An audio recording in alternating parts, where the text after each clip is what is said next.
Hello children, myself Divya Sharma from Shiv Jyoti Educational Group. Today we will be studying chapter number 8 of Social Studies. So be ready with your books, getting ahead in Social Studies. Chapter number 8, Grasslands of the Temperate Zone, page number 52. In this chapter children, you will study about the grasslands of North America, that is the prairies, the vegetation and the climate of the prairies, agriculture and animal husbandry in the prairies. Now grasslands are natural habitat which are found in the nature. Can you tell me that why these grasslands are becoming endangered habitat? Well, due to overgrazing of animals, due to climate change and due to some human activities for clearing out the land for crop production. That is why grasslands are now becoming endangered habitats. Now we will learn about grasslands are vast stretches of land covered with tall grasses and a few scattered trees. Grasslands cover more than 1/5 of the earth's land surface. Now what are grasslands? Grasslands are vast stretch of land. So you can see in the picture that these are grasslands and these are very large open areas which are covered with long grasses, and you can find only few scattered trees, and these are natural habitat which are found in the nature. Okay children. Now as you have already read in chapter number 4 that the temperate zone lies between the latitudes 23.5 degree north and 66.5 degree north in the northern hemisphere, that is the Tropic of Cancer and the Arctic Circle, and between latitudes 23.5 degree south and 66.5 degree south in the southern hemisphere, that is the Tropic of Capricorn and Antarctic Circle. The grasslands are known by different names in different parts of the world. Now these grasslands are known by different names in different parts of the world. We will see through the map. Okay.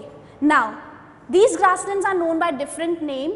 Prairies in the North America, pampas in the South America, savannas in the Central Africa, and wells in the South Africa, steppes in Russia and downs in Australia. Now you have the map also in your book. In this chapter we will study about the prairies located in the center of North America. Now in this chapter particularly we will talk about the prairies, the grasslands of North America. Now vegetation and climate. Vegetation, as I told you, refers to the plant life. The prairies are vast stretches of flat land covered by miles and miles of grass. The grass is green in summer and turns brown in autumn. Now the grass is green in summer and it turns brown in the autumn season, and there are hardly any trees. But the soil of prairies, like that of all grasslands, is very fertile.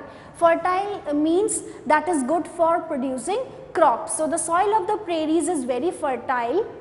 This is because of large quantities of humus present in the soil. Humus means the decomposition of leaves and the other plant material by soil microorganisms. The prairies have hot summers and cold winters. Moderate rainfall occurs mostly in summer. Now if we talk about the climate, it has hot summers and the winters are very cold, and moderate rainfall occurs mostly in summer. Earlier the prairies were the grazing grounds for millions of bison. Bison are wild ox. So these prairies, grasslands, where a lot of bisons used to graze. But however today most of the land has been cleared for agriculture by the people who came from Europe and settled here. But due to the European settlers who settled over here for agriculture purposes, they cleared out the land. So very few bisons you can see grazing over here. Very few bison can now be seen. In fact, very little of the natural prairies remain today. Now we will talk about agriculture of the area. Now you can see the bisons grazing in the prairies. Agriculture. The soil here is fertile, water is available in plenty from the Mississippi and the Missouri rivers and their tributaries. Tributary is when large river or stream flows into the big river, that is called a tributary. You can see over here that the Mississippi River and the Missouri River, which provide plenty of water for agriculture, so the crop production is possible over here. The region produces so much of wheat that it is called the wheat basket of the world. Now prairies region produces so much of wheat that the region has been called as the wheat basket of the world, and it makes the United States of America the largest exporter of wheat in the world. Due to lot of production of wheat over here, it makes the United States of America one of the largest exporter of wheat. The other main crops grown are maize, barley, rye and oats. These are the other main crops which are grown. Rye is also a type of grass which is grown, and its grain is used for flour and as fodder for animals. Farm work such as plowing, that is loosening of soil before sowing a crop, then sowing seeds in the soil, harvesting and threshing. Threshing is separating the grain and harvesting is gathering the crops. It is done with the help of machines. All the farm work is done with the help of machines. Though the farmers who are working in the fields, they live over there with their families, but most of the work is done with the help of machines.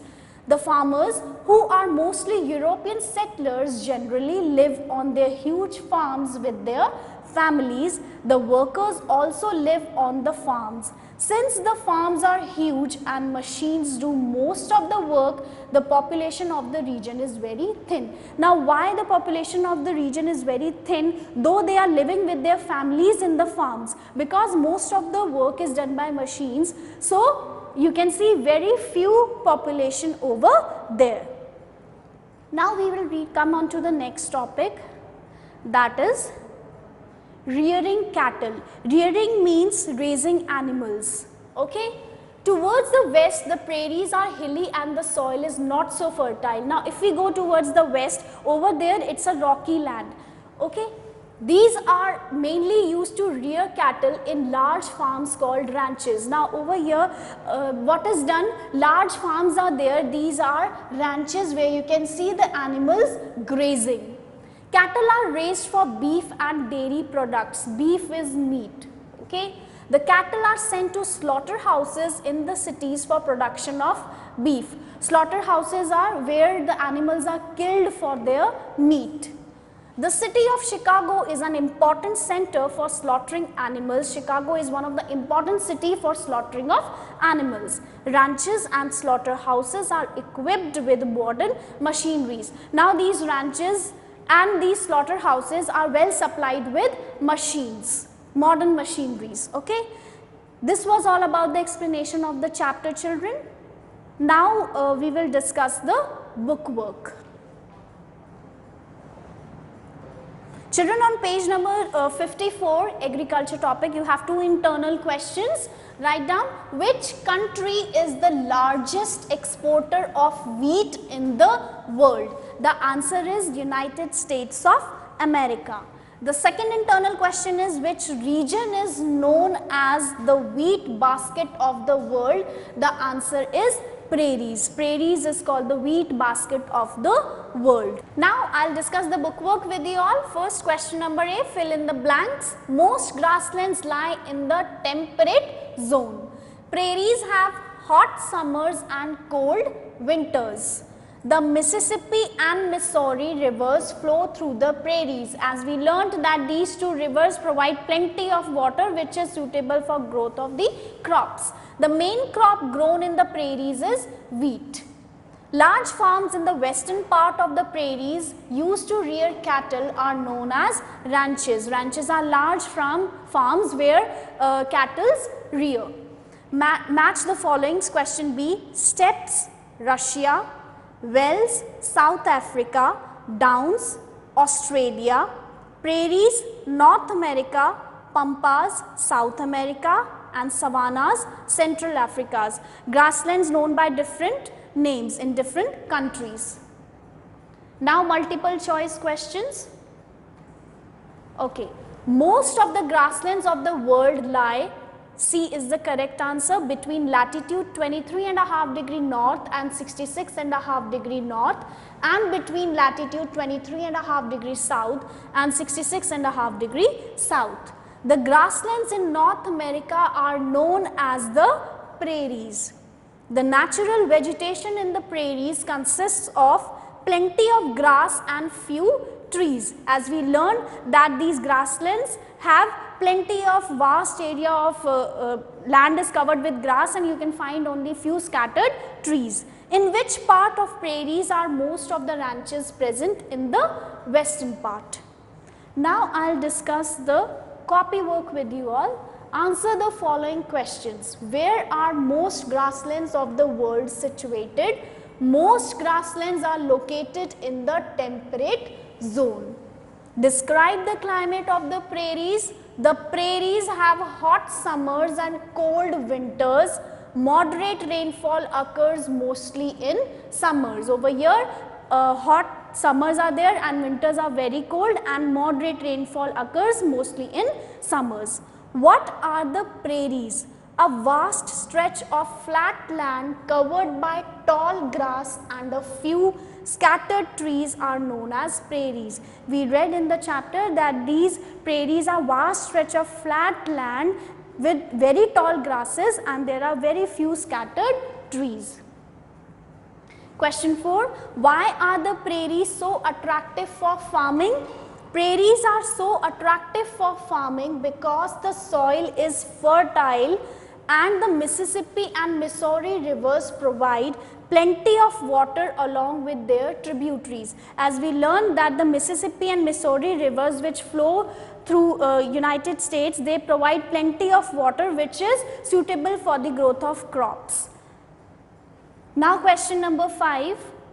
What is the main occupation of the people in the western part of the prairies? Rearing of cattle for beef and dairy products is the main occupation of the people in the western part of the prairies. Rearing, I told you, rearing means raising animals. So raising of cattle for beef, for meat and their dairy products, this is the main occupation of people in the western part of the prairies. Question number 6 is, what is a ranch? What are the main products of a ranch in the prairies? Ranch is a large farm where cows, horses or sheep are kept. Beef and dairy products are the main products. Now ranch are large farms where these cows, horses and sheep are kept, and they are reared for beef and dairy products. Question number 7. The prairies have a small population. Why? The prairies have a small population because most of the farming work is done by the machine which makes the population thin. As we read that though the farmers live in their farms only with their families, but still the population is very thin because most of the work is done by the machines. There were millions of bison a few hundred years ago in the prairies, but we cannot see any now. Why?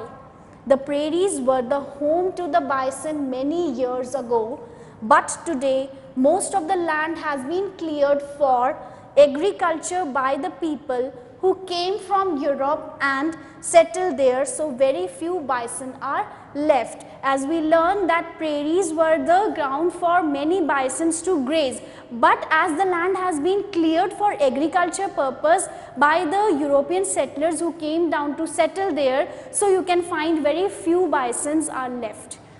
This was all about the question answers.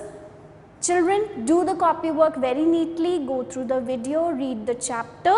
Thank you.